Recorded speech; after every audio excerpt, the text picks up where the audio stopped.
underground bunker somewhere deep within the jungles of Mexico. I'm Dan, Taxationist Theft Berman, former candidate for President of the United States, currently in the race for Governor of Texas.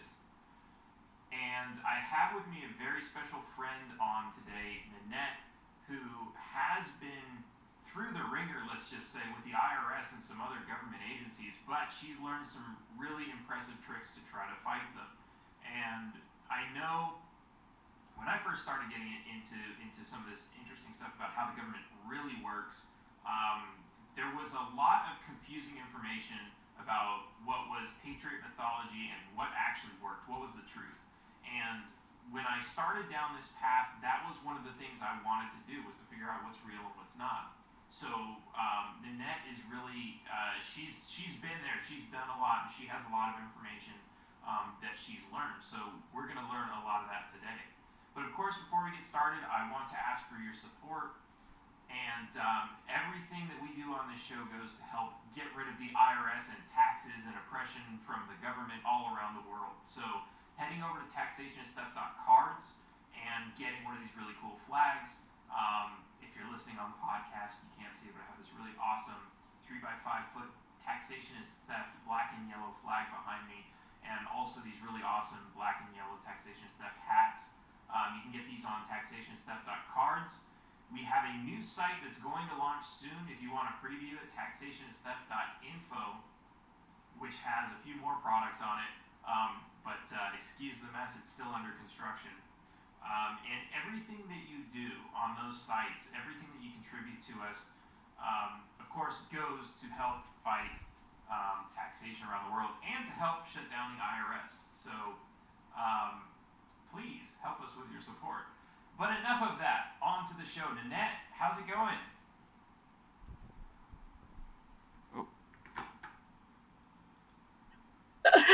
I guess it's going as good as it can go right now. Yeah, so you were just telling me, this is the one-man show part. I totally just didn't have my microphone in front of me while I was talking the whole time. But so yeah, you've been through a lot, but you've also learned a lot, and you've learned some really, really cool tricks on avoiding the government and avoiding the taxes legally.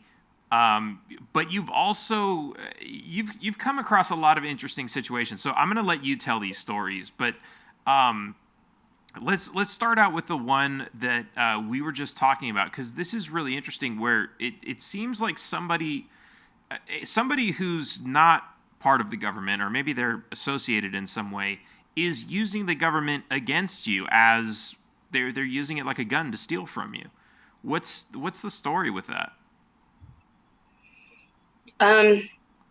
It's kind of a long story. I don't want to get too much into that part of it right now, because we're still dealing with it, and okay. And I don't want to give away too much, but it's a really interesting situation when people decide that they have an interest in your property and just come after it. Because in my particular situation right now, I've had no day in court. I've had no trial by jury. I've had no due process. I've had no protections under the ADA, and my property has been stolen, and I'm working now to get it back.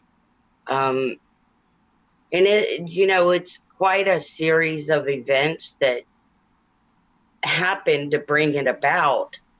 But the bottom line is, we have laws in this country that protect us, the people, from this government.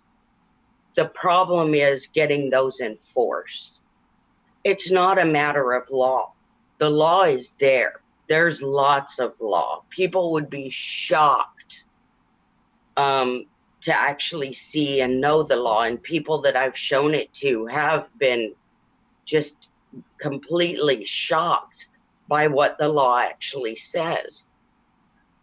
The problem is getting the courts and law enforcement to enforce and uphold the law. That's the problem we're dealing with. The government and the enforcement agencies and the police are all on the same team. And so they all have a vested interest in doing whatever it is that they want to do. And that leaves you on the side with very little resources and no help. Um, Thankfully, there are lots of wonderful patriots who have been at this much longer than me and have taught me a lot, and who, are probably much better suited for these conversations. And I think you're going to have some of them on. But they've researched for decades and decades and tried many things, and many of them have gone to jail. Many have just had their lives ruined and their properties taken and stolen. And it's been incredibly difficult for not only myself, but the ones that came before me and taught me all of the stuff that, I'll be sharing some with you tonight. Right, and it's extremely frustrating too, because of course, they have so many laws that they enforce that do nothing but assault Americans. The drug war, for example, they'll spend all of their time and resources enforcing these laws, which there is no victim, and yet when there actually is a victim, they don't want to enforce it. They don't want to do anything about it. We heard that a couple weeks ago when we talked to Josh Butterfield, where he had there was basically a predator working at his daughter's school, and all the school board would do is move him from school to another school until he got caught again. They wouldn't enforce the law. They couldn't get a police officer to arrest anyone. And there was even a law saying that it was illegal for the school staff not to report this or not to notify the parents, which they didn't, and nobody would arrest that school staff. And of course, everyone would just pass the buck. The police would say, talk to the DA would say, talk to somebody else. But at the same time, there are these other laws that they're just, they're picking and choosing what they want to enforce and whatever suits them best. That's what happens. That's exactly what happens. It happens in the courts, and it happens, in the streets. And I've seen it in both. And the only thing I've seen be effective is fighting back. And you have to be prepared for some blowback and some problems, and, for them to test you to find out, do you really know? And, I, like many others, when I first started really bucking back, I kind of always have. There's certain things I've always known and stayed away from and things like that, because I learned at a very, very young age that all of this was going to happen. I mean, my parents told me about, they're going to try to make you slaves, and the mark of the beast and all of that. And, you're going to have to make a decision at some point in your life. You're going to do the right thing or you're not. You're going to go into the system. And I've tried to do my best to stay out of the system. And there has been some cost, but it wasn't near the cost that my brave American brothers and sisters have faced in Vietnam, in World War II, in World War I, in the Civil War, the Revolutionary War. What I've gone through is nothing compared to them. I'm still have a home, I still have somewhere to stay, and I'm not being shot at. So I consider that I have it very easy, although it has been very difficult. There were quite a few arrests and quite a bit of harassment. There's been quite a few years of PTSD and anxiety and sleepless nights. But like I said, it's nothing compared to, what our military have faced in protecting our Constitution and our freedom and our country. So I feel like it's what everybody needs to do. Everybody needs to stand up. And I'll give you just a quick example. It's a little bit off topic of the taxes, but in a way it also is the same thing, in that, these revenuers, these cops out on the street, when the cops stop you on traffic stuff, that's all revenuing. That's all taxation in another form. Right. And, I was getting stopped and harassed all the time, just really going through a hard time. And I stood up to him and I fought him for a good while. And I have filed a lot of documents, which, be happy to tell people about, time permitting. But I've done a lot to defend myself, and I went from being stalked, harassed. I mean, every single time I left my house, I had to be prepared to not come back right away. And I had to have bail money on me. And, like Mom always said, make sure you have on clean underclothes, because I just never knew if I was coming back or not. And I went from that to now. I've been stopped in the same town a couple of times in the last few weeks. And it was a really amazing turnaround from my last encounters with them. And I was stopped, and basically it wasn't pretty, Dan. It was not pretty. I was not on my best behavior, and I cussed these cops. I yelled at them. I cussed them. I dropped a lot of F-bombs. I told them no to everything. The only thing I did do was give them my passport. I ordered them around. I barked at them. I mean, it was, if you wanted to hear the whole story, I would tell it, but it's pretty ugly. I'm telling you, it was a bad scene. I mean, it was awful. And just totally disagreeable. And in the last, one of the officers said, well, he was trying to be a good cop. And he said, well, can't you just give him your phone number? And I said, F no. And I was just screaming. And I said, you need to either arrest me or let me go. And he said, ma'am, we're trying not to arrest you. And, the only way we would arrest you is if you didn't sign the ticket. If he writes you a ticket, are you going to sign it? And I said, F no. And they, tried their best to get me to agree with them, to give them my information, give them my papers, sign their ticket, do whatever. I did none of it. They did their best to convince me to slow down, to follow the speed limit. I told them it had nothing to do with me. And then I got my passport back, floored the gas, hit 40 before the next stop sign, and went home and went, oh my God, what just happened?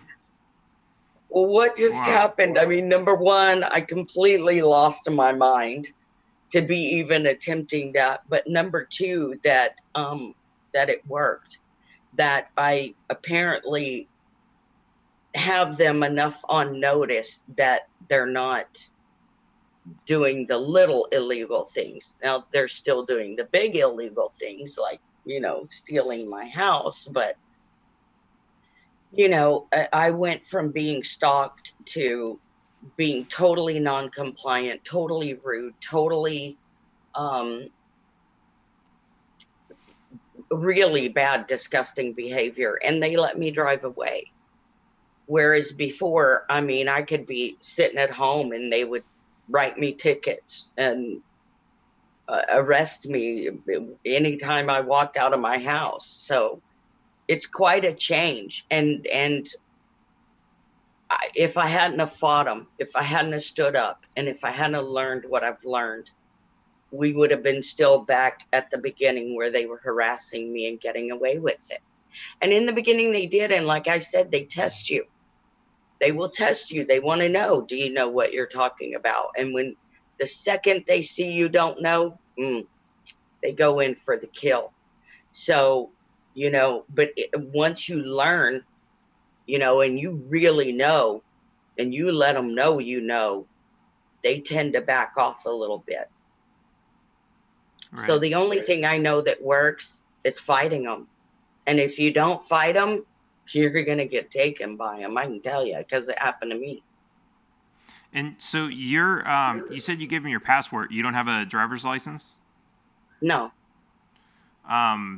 So that's an interesting one. I haven't had one in I don't know, 12 years now either. Yeah, me too. And it's interesting because let me ask you, the first time you decided that you weren't going to use a driver's license and you were still going to drive, or we don't call it driving, but normal Travel. people call that driving. What was going through your head? Were you scared about that? Were you worried that maybe this wasn't true, that you were just taking a huge risk, or what were you thinking? I was thinking that they were making me a criminal and I wasn't going to have it. I was young and I was poor. And so I didn't have insurance, and sometimes not even tags and whatever, just because I didn't have the money for it. And I'm sorry, my lips are a little dry. And what had happened was I had gotten stopped several times and gotten tickets for, tags and insurance. And so after a couple of insurance tickets, then they suspend your license. And then when they suspend your license and you still go to work and you get caught, then they start, with the more serious tickets. And after like a couple of those, you end up in like real like criminal court, like the downtown district court, right? You're not like in you're not in the JP court. They escalate it. And and then I'm, they're telling me, I'm charged with a crime. It's a misdemeanor, but it's still a crime. And I'm like, how did y'all make me a criminal just for me trying to go to work? And so that's when I decided that I was getting rid of that license. And I just knew that it was the license that was causing me the issue. It was because of that license being suspended that I was getting in trouble. So I said, okay, I'm going to fix the problem with my license, and then I'm going to get rid of the license, and then I won't have that problem anymore. And I haven't either. They've tried. They try to charge you with things, but you look up the words and, first they tried to get me driving with suspended. And I said, it's not suspended. It's expired. I just let it run out and never renewed. I understand that you can send it back and revoke it, but I just let mine run out. Mm-hmm. And, but I made sure they were paid before that. Because when you have that license, you are in a contract. And so you have to fulfill the obligations of the contract. So their stupid contract says we have some kind of law that says that, you got to pay us money and jump through these hoops. And so I did that. And so I made sure that everything was taken care of. I let it expire. And they haven't been able to charge me with any kind of crime since then. Because I'm not under contract with them. Now they've tried, and but Oop, we just lost you.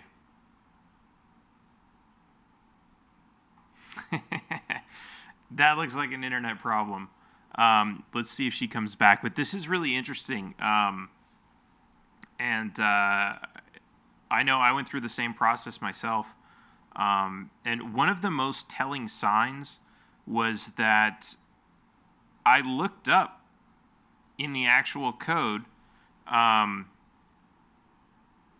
what the penalty was for driving without a license and driving with a suspended license. And as it turns out, driving without a license, there's almost no penalty at all, versus driving with a suspended license, that's a misdemeanor. And I had to think, like, why was this? How could this happen? I think Nannette's back. Am I back? You're back. Oh, wow. Hey, that's good, because I am not good at computers, so I did pretty good then. Awesome. Yay. Okay. Yeah, so I was just filling people in that when I kind of made that transition myself, I looked up the penalty for driving without a license and compared it to driving on a suspended license. And for some reason, driving without a license was like almost nothing, and driving with a suspended license was right up there next to murder. Right. I've had way less problems, financial charges, as far as driving. They tried to get me on some criminal charges, but they couldn't. And so I just write a response to the court, and it gets dismissed. Right. They're not real happy about it. They've got us so well brainwashed, because from like what, middle school or high school, they tell us, well, driving is a privilege, not a right. Yes. And they tell us, they just beat it into our heads so much that it's like it becomes like natural to think, oh yeah, no, the thought of traveling down a highway in a machine that I paid for with my own money, if I don't have that special paper from government, is a crime. That's unbelievable. It's insane. But it takes. Well, I want to ask you this though, because you said your parents kind of started teaching you these things really early, like you mentioned watching out for the mark of the beast and that sort of thing. And what was your opinion hearing that stuff? Did you believe it when you heard it, or was it like, Mom, you're crazy? No, I absolutely believed it. And I was only 4 years old. I was the baby of the family, and it made a great impression on me because, they called a family meeting for this. And so this, they're about to tell us something serious here. And this is what they said. They basically said, look, here's the world you live in. Here's what it's like. Here's what's going to happen. Here's what's going on. And here's what you need to do. And you're going to have to make a choice in your life. They said they're moving us into a slave system. They're going to try to enslave the world and all of God's people.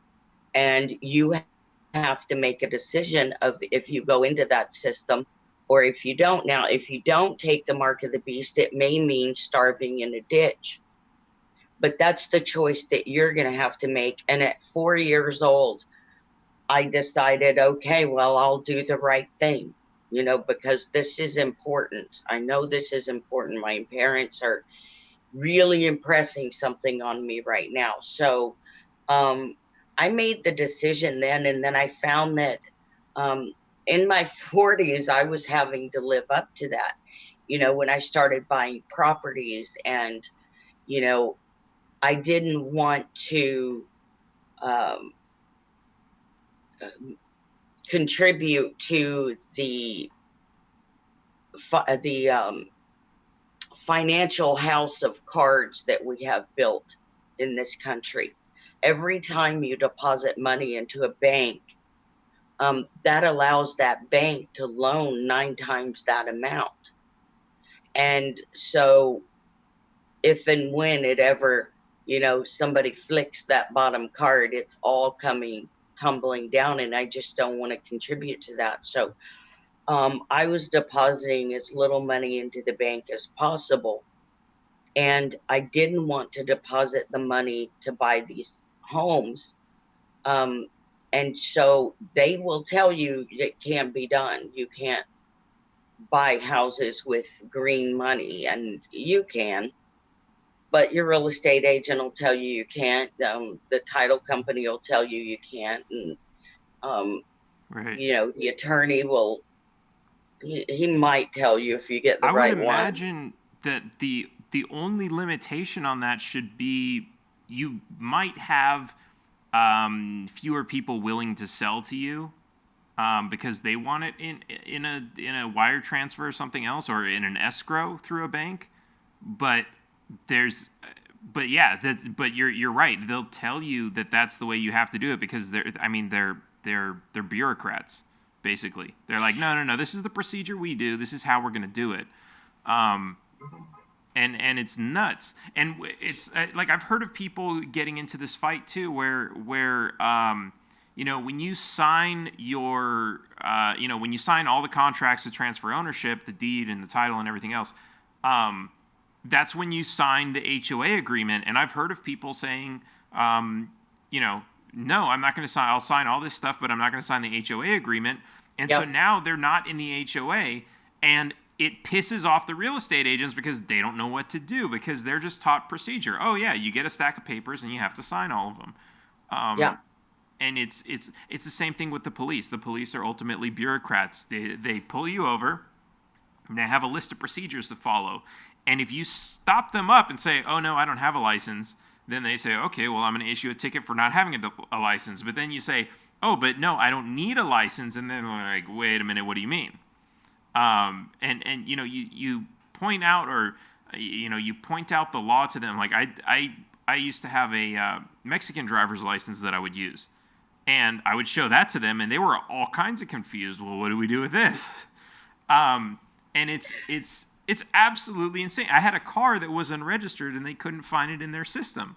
So what do we do with this? They would spend an hour like calling dispatch. Well, I don't know. It doesn't come up anywhere. Like it's like a ghost.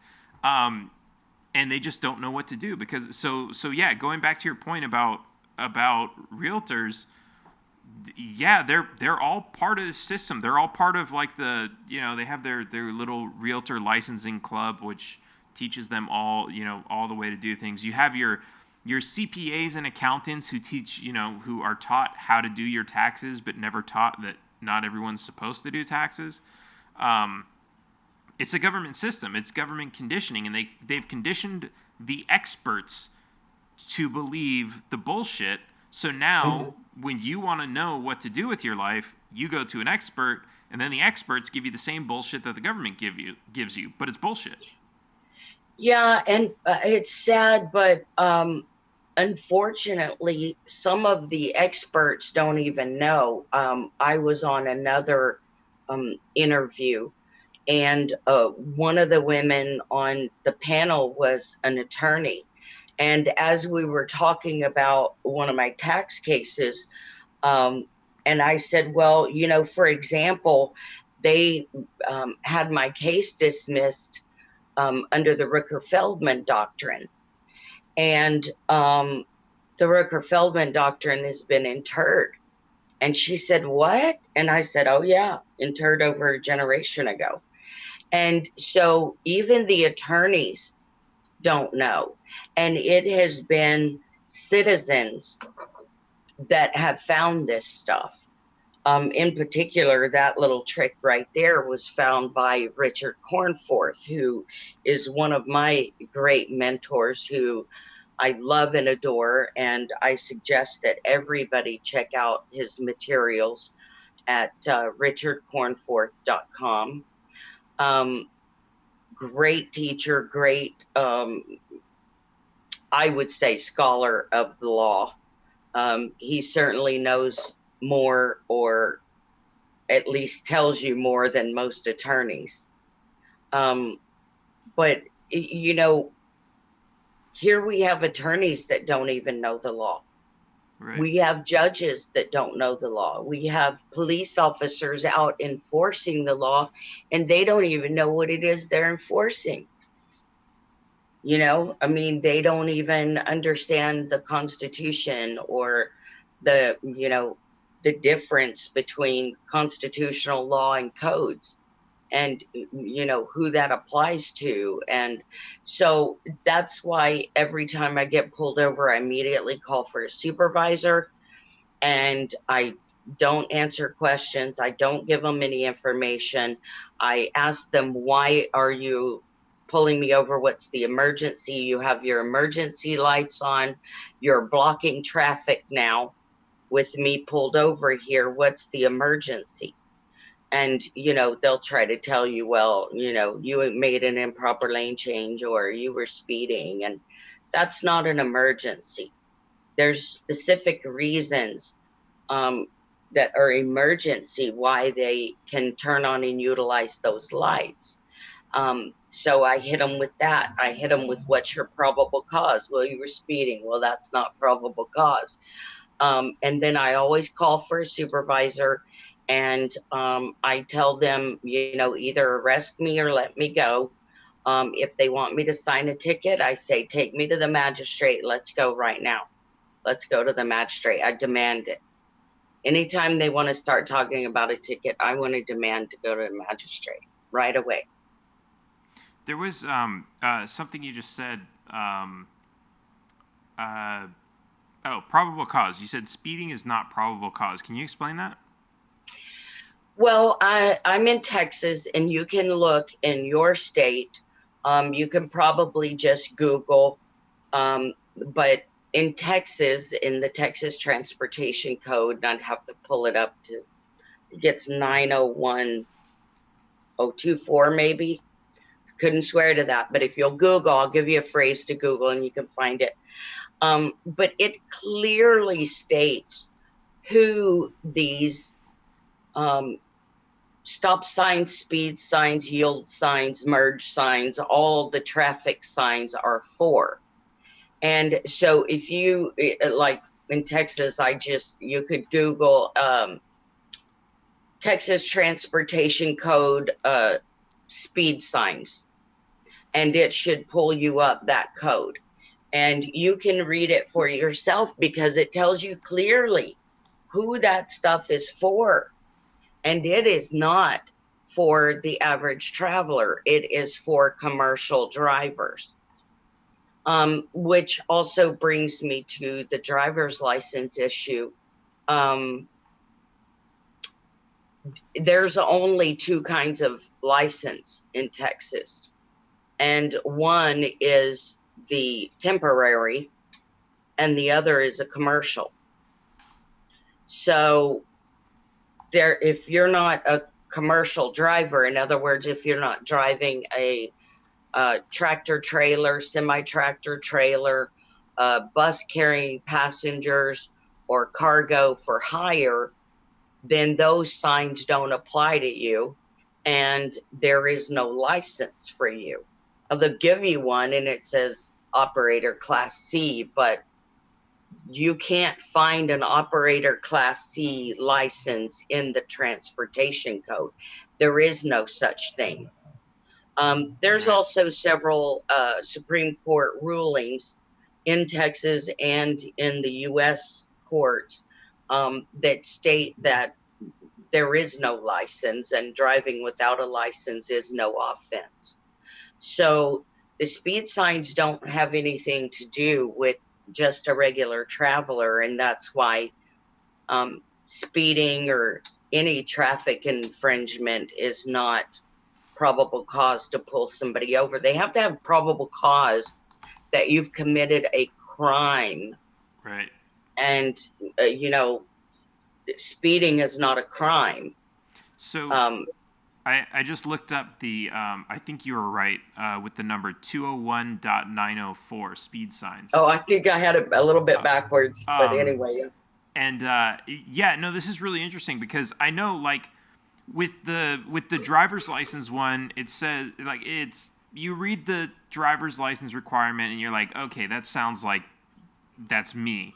And then you have to look up the other definitions before you really get it. But this one sounds pretty obvious. So for speed signs, it says, the department shall erect and maintain on the highways and roads of this state appropriate signs that show the maximum lawful speed for commercial motor vehicles, truck tractors, truck trailers, truck semi-trailers, and motor vehicles engaged in the business of transporting passengers for compensation or hire. In parentheses, buses. It doesn't say anybody else. So those speed signs are for trucks. Right. That's really interesting. Right. And this is like one of those red flags that's like, and this is in, you know, just so you know, this isn't like in some special division where, like, okay, yeah, but there's another part that applies to other people. This is chapter 201, General Provisions and Administration, subchapter A, General Provisions. So this is General Texas Department of Transportation. And yeah, but this is the whole scam, and this is how the income tax scam works. This is how so many scams work. Is they make you know, because they have the right to you could argue that they never had that right to regulate commerce in the first place, but let's just say that that's the one constitutional authority that they do have out of all of this. They take that, they create a law under that, and then they convince everybody that, oh yeah, well, we passed this law, so it applies to you. Well, what they do is they create a code and or a regulation, and you have to make sure that it's an actual statute, you know, and you know, because it's not a law until it goes through the legislature, and a lot of times they want to kind of forget or skip that step. Right. And they've delegated, you know, and a lot of times they'll just tell you something that's flat not true. I mean, and you know, and listen, to their credit, some of them, a lot of them don't even know what the law is. It's not that every government person you deal with is evil. That's not the case. A lot of them just don't know. Right. They're trained. I mean, this is the thing. Like, you know, you okay, first of all, there's a billion pages of laws. Not every police officer is going to go out and read all of them.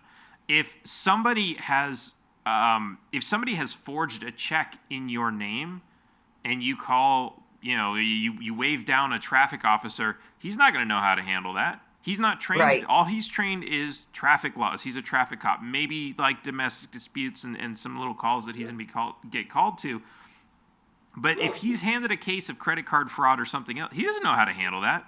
If he stops a truck that's transporting, you know, something that's completely illegal that he has no idea what it is. It doesn't look like a gun. It doesn't look like drugs. Okay, well, I don't know what it is. I guess I can't arrest you, right? He lets it go because they're trained on specific procedures. They have other departments and other officers who are trained, you know, what to do when there's counterfeit checks or credit cards are stolen or anything like that. They create special task forces. But even then, those people are knowledgeable in specific, some specific laws, but in general, that's the DA's job. That's the prosecutor's job. For them, it's, oh, well, my supervisor said I could stop you because of XYZ, and, you were doing one of those, so I'm going to stop you. And then they said I could give you a ticket and all these other things. And the rest of it, they just kind of have to fill in the gaps on their own. Yeah. They're not lawyers. They don't have law degrees. And that's never the expectation. And they don't even get that much training. Right. It makes it really difficult because a lot of them think they're doing the right thing. Right. Even like the judges in the courts, they think they're doing the right thing. When really all they're doing is revenuing and breaking the Constitution, breaking the oath that they swore, and, further debilitating their country and their countrymen. Right. And they don't even realize it. Well, here's an interesting thought too, and I've always wondered about this because I have friends who have run for judge or for peace, justice of the peace. What's interesting is you don't need to be a lawyer to run, or to get elected, or to become a judge. Right. And what do you think happens your first day of work? You show up and it's like a job. You just walk in and say, oh, I know how this all works. I'm the judge now. Everybody has to follow my orders. Even though technically it is now your court, how does that really work? You go in there and all of the people, all the staff and employees who have been there are going to train you. They're going to say, this is the schedule. Yeah. This is how it works. These are the cases you get assigned. Don't worry. Yeah. Just go. We'll tell you when to go sit in the court. We'll bring the cases up to you and we'll deal with all that. So that means all of this stuff that's going on inside of your court as the judge of this court, the person who has the authority to determine what goes on in this court, all of this other stuff is going along, and most people never question it. They never question what's going on. How do the cases get chosen? How do the cases get decided which goes to which judge? Do they even ask that question? A lot of them probably not. They're there. They won their political race. They're a politician now. They're a judge now. They're just going to go with what the court's doing. They don't want to deal with that anyways, for the most part. Well, I recently had one call me and ask me what to do. Wow. A judge. Yeah, that's what I thought. Well, he had his girl call me, but she told me the judge wanted me to call you and ask you what you wanted him to do. I mean, my life is so bizarre sometimes. It really never ceases to amaze me. But I was given a ticket in Montgomery County. And, I wrote a response, this is BS, whatever. And I didn't go to court. And I told them I wouldn't be, and they went ahead and issued a warrant. And I just started issuing my own warnings as per the law, to give, it's called notice and opportunity to cure. So, before you just go attack somebody, you've got to give them some notice and an opportunity to fix the situation. So I started sending out constructive notices and, notice and opportunity to cure. And I notified my sheriff and the JP and the courts. And then they withdrew the warrant for a good while. And then I don't know if it was like their computer system automatically kicks it back in or something, but it showed back up again. And again, I wrote everybody, and this time, I really let them know, look, if you want to pursue this, I will sue. And I will sue not only the JP court for harassment, but I will also sue the sheriff and the deputy who stopped me. And then it kind of went away for a little while, and then it came back up again recently. And it was during the time that I was moving from my home. And I knew the constables were going to be coming to put me out.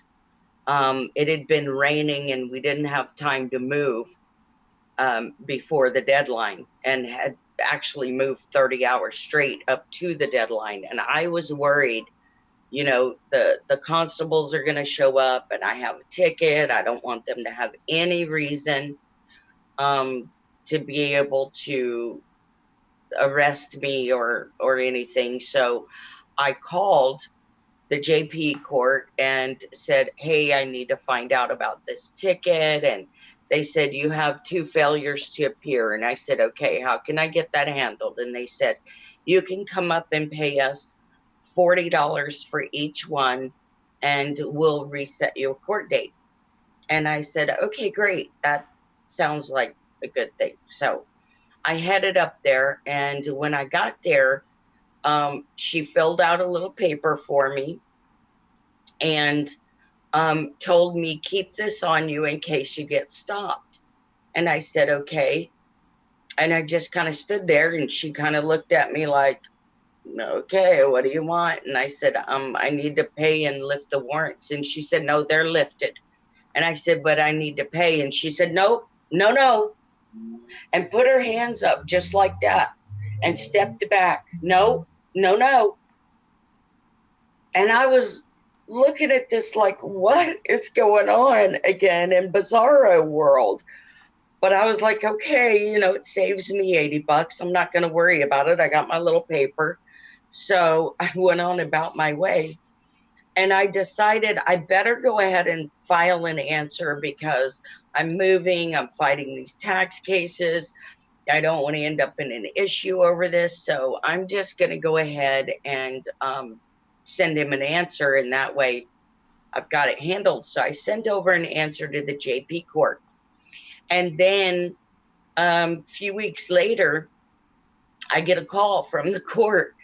And she tells me she's from the JP court and that the judge asked her to call and find out what I wanted him to do.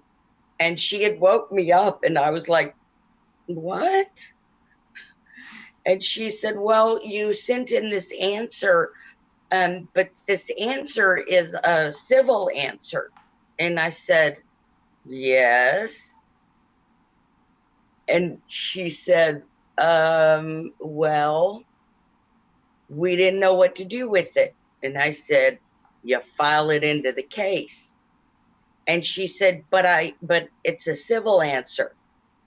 And again, I said, yes. And she said, well, and I said, are you telling me I'm charged with a crime? And I said it just like that. Am I charged with a crime? And she said, well, it's and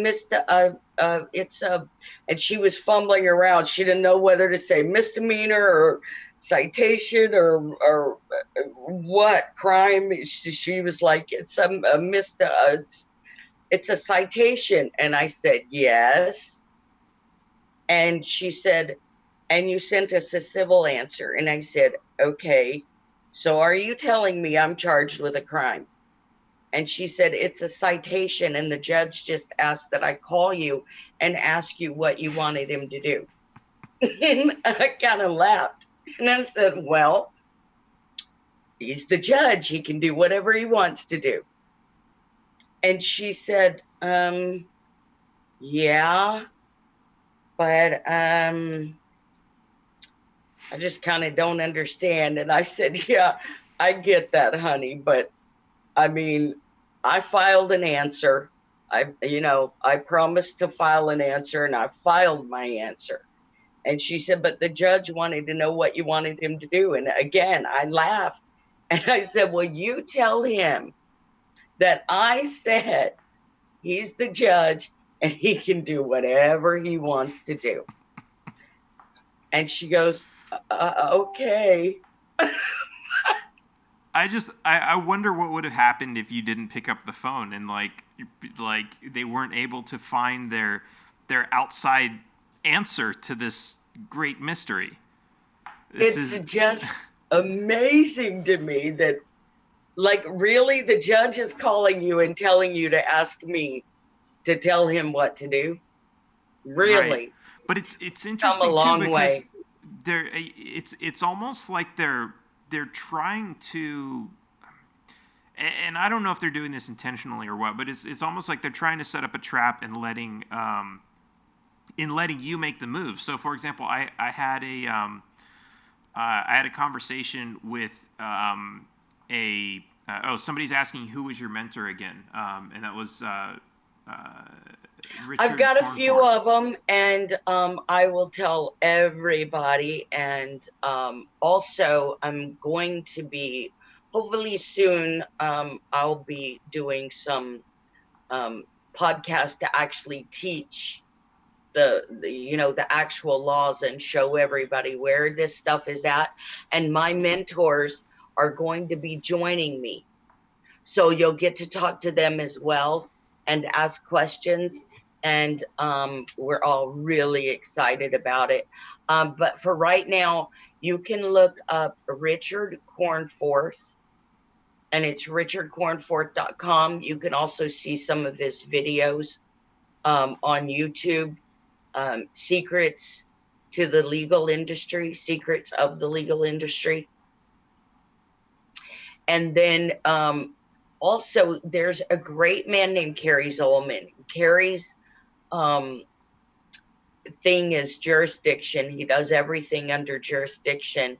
And now Kerry, though, you can find his videos on the Republic of Texas websites or YouTube channel. I think it's RT, but I think you can search We'll YouTube find for it and put a Republic of link. Texas. We'll find And it and put a link in there.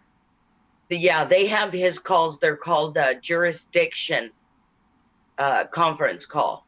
So look for Kerry Zolman's jurisdiction conference calls. Now, what's great about Kerry is Kerry will teach you how to play these guys' game. How to, how attorneys end up like tricking you, like they use word Right. salad and they box you into saying something you didn't mean to say. Um, he teaches you how to avoid that and how to put it back on them where they're not on such solid footing anymore. So I love listening to Kerry Zolman. I still do it. I have been doing it for years, and I still do it because it's a skill.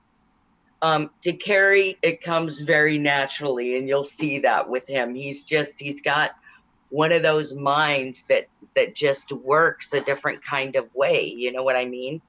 Mm-hmm.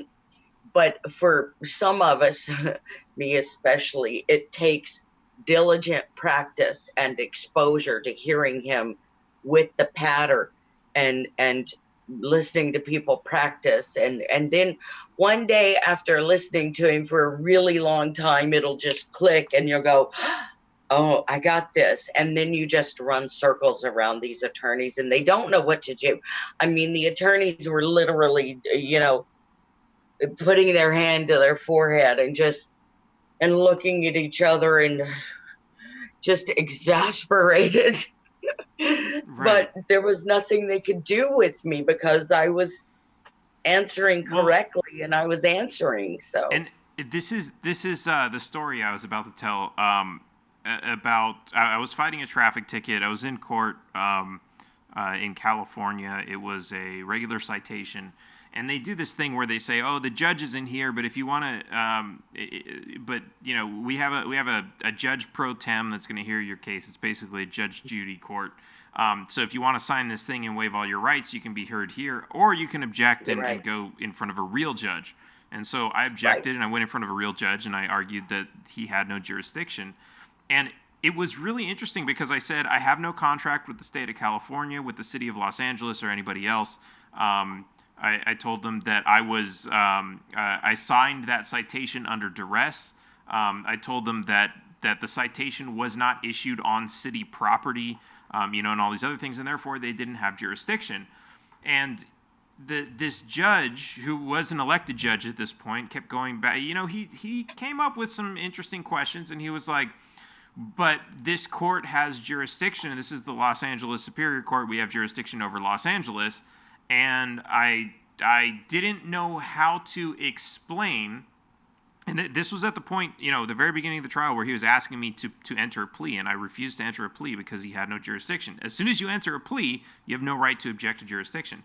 And so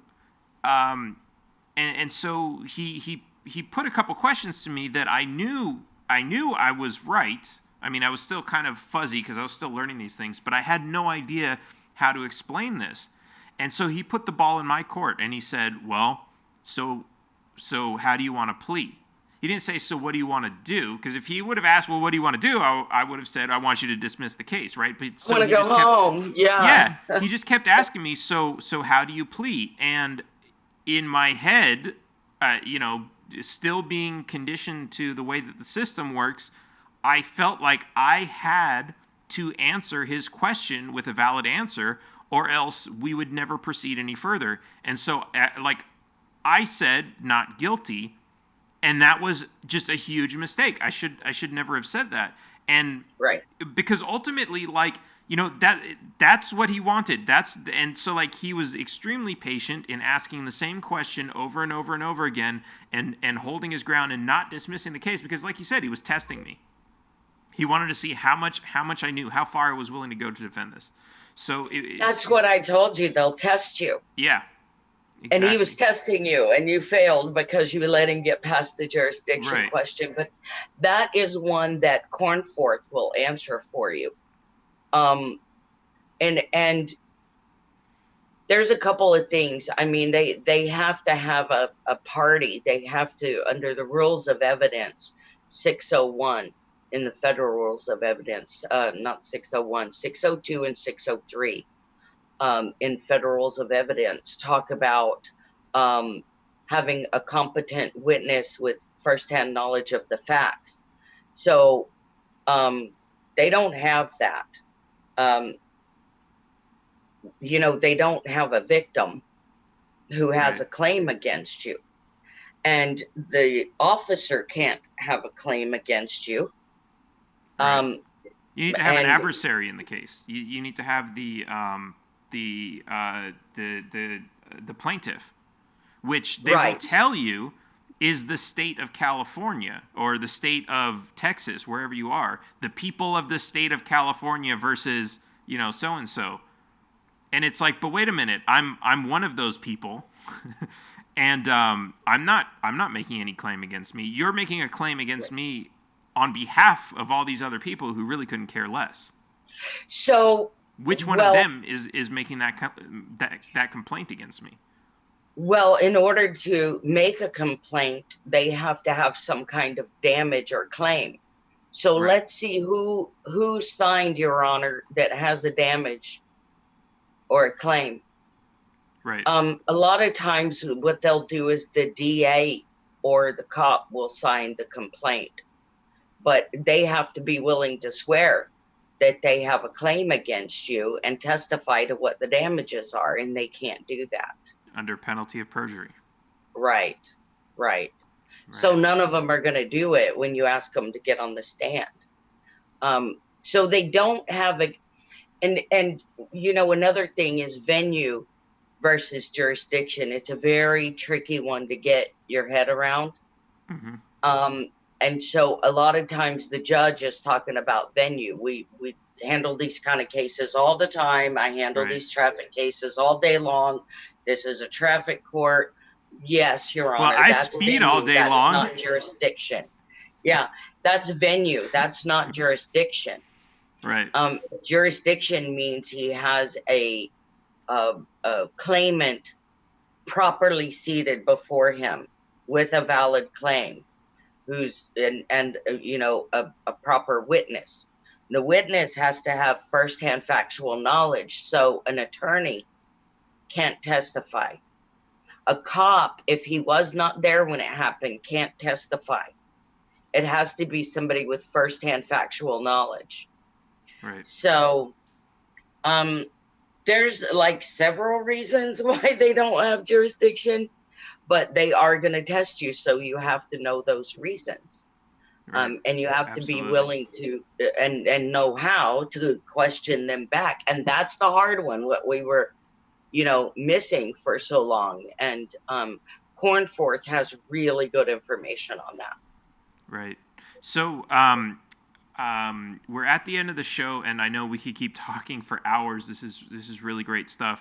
You always have so much useful information. But I want to give you an opportunity to, if you want to. I know you're working on some new projects that aren't up yet, but if you just want to promote anything, if you want to shout out some names of some people that have some great information, I just want to give you an opportunity to go ahead and do that so we can share some knowledge here.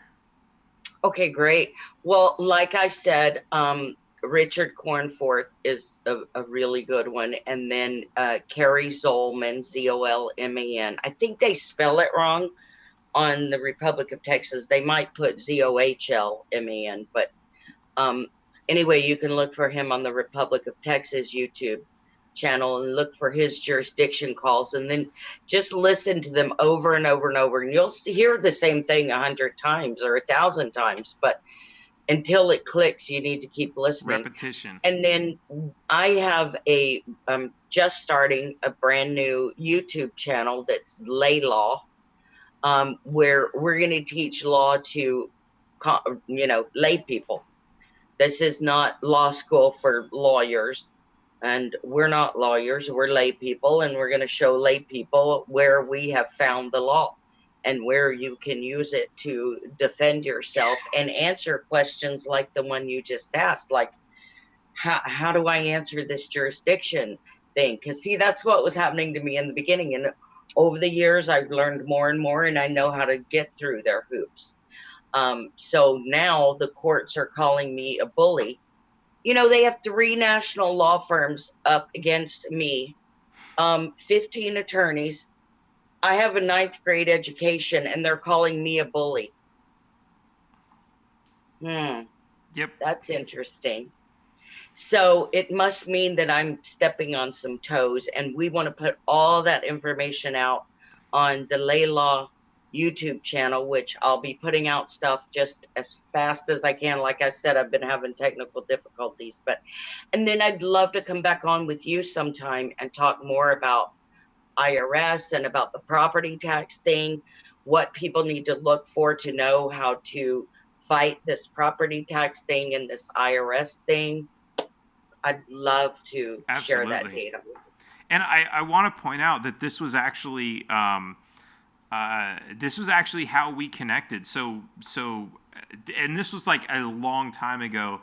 I made a post something about, has anybody actually tried something with the IRS? And you sent me a message, which ended up in my spam box. And then months and months later, we finally connected and had a lot of really great conversations about all of this stuff. And I know you've been through a lot, but you've also learned a lot. So I definitely want to have you back on to share some more of that knowledge. Thank you. But for now, thank you so much for joining me tonight. And I'm going to post a lot of these links under the description. So if you want to check out the description, a lot of the links will be there. And of course, if you're listening to this live on Facebook or YouTube, make sure you share it. Make sure you comment, even just to say hi. Make sure you like and share everything. Tag your friends. And if you're listening to this on the podcast, please make sure you subscribe and do whatever you can to share this and share this information with others, because this is really important. This is how we win this fight against tyrannical government that is really at our throats right now. We win this with knowledge, and this is I'm working as hard as I can to bring you the knowledge that's going to help us get through this. So please do that, and of course head over to taxationistheft.cards and support this podcast with your purchase of any of our awesome swag. Thank you so much, guys, and have a good night. We'll see you next time. Taxation is theft.